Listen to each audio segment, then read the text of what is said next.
Practice करना मेरी strategy थी। मैंने बहुत प्रैक्टिस की, चाहे वो प्रीलिम्स के टेस्ट हो या आंसर राइटिंग हो। प्रैक्टिस कर कर के मैंने देखा कि मैं कहाँ गलत कर रही हूँ, क्या ख़राब है, क्या सही है, और उसके हिसाब से इम्प्रूव किया। लोकलबाजी से मैं हूँ हिमांशु और हम लगातार कहानियों और किस्सों की बातें करते हैं और जगह पर जाते हैं और जानते हैं कि क्या कहानी है। लेकिन ये कहानी जिसने इतिहास बनाया है, प्रयाग का वो नाम जो लगातार मीडिया पे छाया हुआ है, सोशल मीडिया पर छाया हुआ है और लोग उनके बारे में जानना चाहते हैं कि आखिर किस तरीके की प्लानिंग के साथ जो बीटेक इंजीनियरिंग के साथ और ये आगे चल के यूपीएससी क्लियर करा और 136 rank all over India I. इसके पीछे तमाम सारी कहानियां हैं और कहानियां कैसी हैं वो बात करने के लिए खुद हमारे साथ मौजूद है अंशिका मैम। सबसे पहले मैम तो बहुत बहुत बधाई thank you so much. Prayag का नाम आगे ले जाने के लिए। और अभी तक क्या क्या चीज़ें रही इसके बारे में थोड़ी सी बात कर लेते हैं। और हमने ये करा कि हमने लोगों से क्वेश्चन मांगे कि जो यहाँ तैयारी करने वाले लोग हैं, स्टूडेंट्स हैं, वो क्या जानना चाहते हैं। तो उसकी मैं पूरी एक लिस्ट लेके आया हूँ, जो सवालों की लिस्ट है मेरे हाथ में है। तो मैम सबसे पहले तो मैं चाहूँगा कि आप लोगों के लिए कुछ कहें, तब तक फिर हम क्वेश्चंस पर आते हैं एक-एक करके।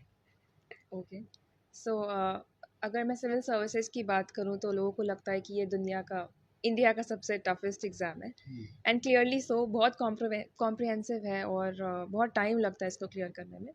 बट आई थिंक अगर क्लियर करना और आपने डिसाइड कर ही लिया है कि करना है, तो वो डाउट एलिमिनेट करना सबसे पहला प्रोसेस होना चाहिए इस एग्ज़ाम को क्लियर करने के लिए, कि सेल्फ डाउट नहीं होना चाहिए। You have to believe in yourself to clear this exam. Ma'am पहला सवाल जो हमारे पास आया, करंट अफेयर्स को लेके लोगों में बहुत सारे डाउट हैं कि बहुत सारा मटेरियल है जो मार्केट पे रहता है, कई सारी बुकलेट भी उसकी आती है। तो कैसे चूज़ करें कि क्या पढ़ना है और कैसे उसको प्लानिंग में ऐड ऑन करें? ओके, करंट का मटेरियल तो बहुत अवेलेबल है, बट इम्पॉर्टेंट ये है कि हम एक मटेरियल से स्टिक करें, क्योंकि रिसोर्सेज की कोई कमी नहीं है, बट कन्फ्यूजन वही क्रिएट करता है कि बहुत रिसोर्सेज है, और आप बार बार एक रिसोर्स से दूसरे पे जाएंगे तो वो प्रिपरेशन में ज़्यादा फ़ायदा नहीं करेगा। तो मैंने तो एक कोचिंग का उठा लिया, विजन का, और उसी को पढ़ती थी, उसका मंथली उसके टेस्ट करती थी, और वो बहुत अच्छा मटेरियल भी है। और बाकी मैं डेली बेसिस पे न्यूज़पेपर फॉलो करती थी और daily current affairs compilation insights के फॉलो करती थी। ये किया मैंने। अच्छा मैम, और ये जब तैयारी करते हैं तो कई बार सेल्फ डाउट आता है, फिर लगता है यार मुझसे नहीं हो रहा है, यार कितना टफ है, ये सब कैसे कैसे हैंडल होता है मैम ये? आई थिंक फैमिली और फ्रेंड्स का बहुत इंपॉर्टेंट रोल होता है यहाँ पे, क्योंकि मेरे केस में तो क्या था, मेरे से ज़्यादा मेरे फ्रेंड्स और फैमिली को भरोसा था कि नहीं तुम्हारा होगा, तुम करती रहो। तो आई थिंक वो बहुत क्रूशियल था मेरे लिए।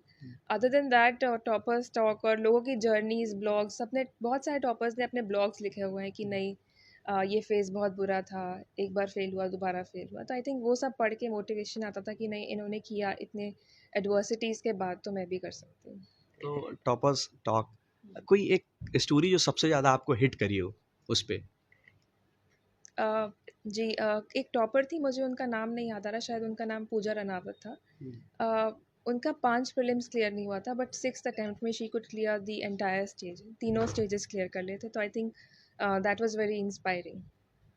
यस। और मैम जो स्टूडेंट्स बिल्कुल अभी स्टार्ट करना चाहते हैं, जो प्लान कर रहे हैं कि उनको यूपीएससी करना है, उनके लिए क्या टिप्स हैं और उनके लिए क्या कहना चाहेंगे?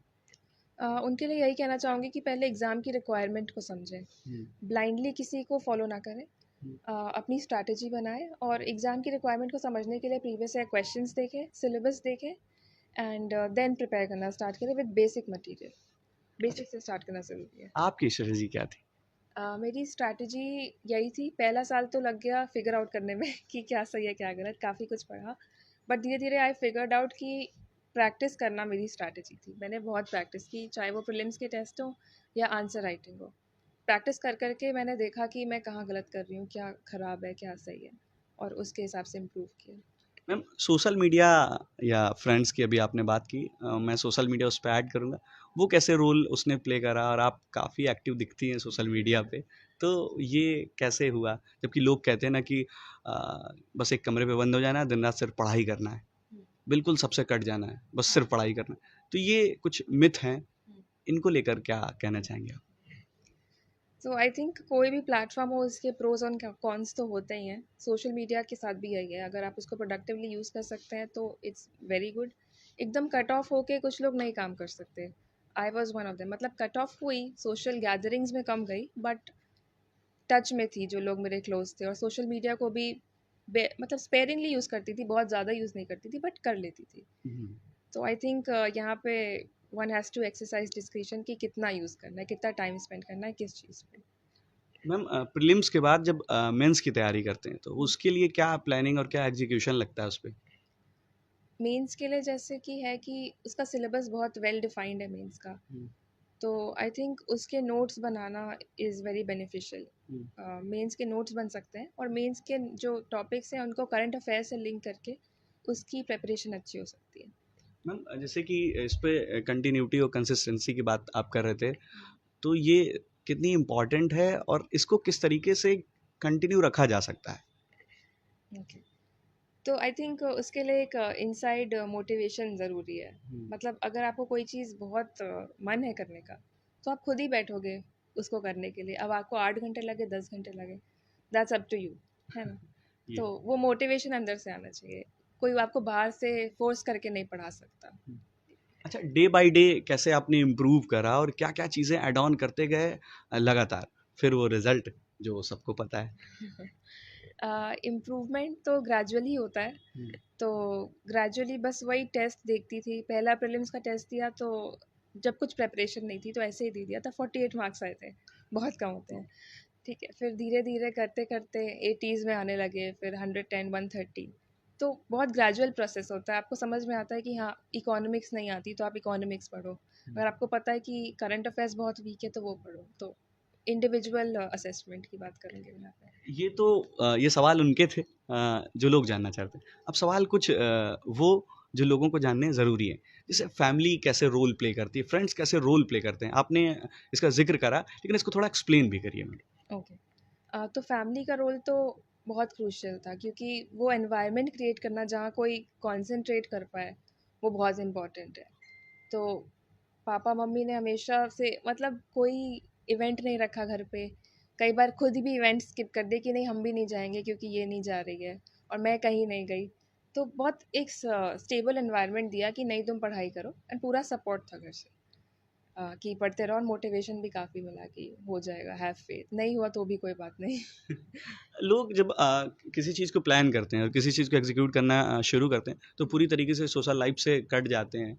यहाँ तक कि अपने दोस्तों से भी दूरी बना लेते हैं। लेकिन आपने बताया कि दोस्त मेरे हमेशा साथ में थे, तो वो कैसे, मतलब इसके पीछे की कोई स्टोरी जो है, वो कैसे करते थे कि पार्टी हो रही, सारे दोस्त के स्टेटस देख रहे हैं, फोटोज़ देख रहे हैं, तो मन तो करता ही होगा एटलीस्ट तो। हाँ, मन तो ज़रूर करता था, बट खुद को समझा देती थी, और उनको भी समझा दिया था कि अभी डिस्टर्ब मत करो। वो टाइम आएगा जब हम पार्टी करेंगे। डिले कर दिया, मैंने कहा पोस्टपोन हो रही है पार्टी, कैंसिल नहीं हो रही है। मतलब ये तो पोस्टपोन है। हाँ, पार्टी पोस्टपोन्ड है। पार्टी को तो अब तो पार्टी हो रही है। अब हो रही है। अच्छा, लेकिन एक मैम सवाल जो ये है कि कैसे एक दिन में सारी चीज़ें बदल जाती हैं, लेकिन उसके पीछे तमाम सारी मेहनत और खूब सारे दिनों का त्याग, बहुत सारी चीज़ें हैं। लेकिन जब अचानक जब रिजल्ट आया, तो फिर घर पे बहुत सारी भीड़ लग गई। हाँ, सोशल मीडिया पे पूरा नाम चल रहा था पूरे, क्योंकि इलाहाबाद का जो एनवायरनमेंट, तो ये कैसे हैंडल करा मैम और कैसे कर रहे हैं अभी, मतलब करते जा रहे हैं कि मतलब अंदर से क्या क्या फीलिंग्स है? बहुत अच्छा लग रहा है, क्योंकि हर एस्पायरेंट कहीं ना कहीं इमेजिन कर रहा होता है कि जब मेरा हो जाएगा तो ये होगा। हाँ, तो it's like living a dream. हाँ। तो बहुत सरियल लग रहा है, अभी भी सिंक इन हो रहा है, प्रोसेस कर रही हूँ, एंड इट फील्स ग्रेट। और मतलब इलाहाबाद के लोगों के लिए, प्रयागराज के लोगों के लिए जो यहाँ पे तैयारी कर रहे हैं, क्योंकि एक टाइम पे हब हुआ करता था, तो उनके लिए कुछ? उनके लिए यही बोलूँगी कि कहीं भी रहें, इट डज़ नॉट मैटर। मैंने भी इलाहाबाद में रहकर ही पढ़ाई की, कहीं और नहीं गई। तो ऑनलाइन बहुत सारा रिसोर्स अवेलेबल है, बहुत सारा गाइडेंस अवेलेबल है, और इंटरनेट है, यूट्यूब पे उस पर स्ट्रैटेजी वीडियो सब कुछ रिसोर्सेज भी हैं। तो आई थिंक उस सब की हेल्प लेके कोई भी प्रिपेयर कर सकता है, कहीं भी रहे, बस कंसिस्टेंट रहना है। कंसिस्टेंट रहना।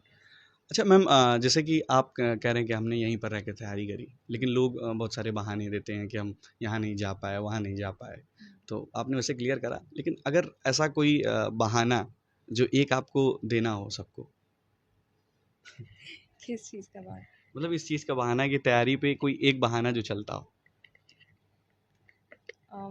लोग अक्सर कहते हैं कि यार मेरा 1 मार्क्स से रह गया था, हम्म, बट ये नहीं सोचते हैं कि वो 10 मार्क्स और भी ला सकते थे किसी किसी फोकस एरिया को, किसी टॉपिक को बहुत स्ट्रॉन्ग करके। हाँ, तो 1 मार्क्स से रहना, आई नो सबने मेहनत की है, वो कभी-कभी रह जाता है, लेकिन अगर किसी एरिया पे बहुत ज़्यादा वर्क कर ले, उसको स्ट्रेंथ बना ले अपनी, तो फिर उस एक्सक्यूज़ को भी साइडलाइन करके you can achieve what you want. एक लास्ट में एक मैसेज जो सभी को आप देना चाहें, जो कंपटीशन की तैयारी कर रहे हैं या जो कंपटीशन की तैयारी नहीं कर रहे हैं, कुछ और भी कर रहे हैं, उनके लिए? I think patience, hard work and consistency चाहिए किसी भी एग्ज़ाम को क्लियर करने के लिए। तो have faith and believe in yourself. I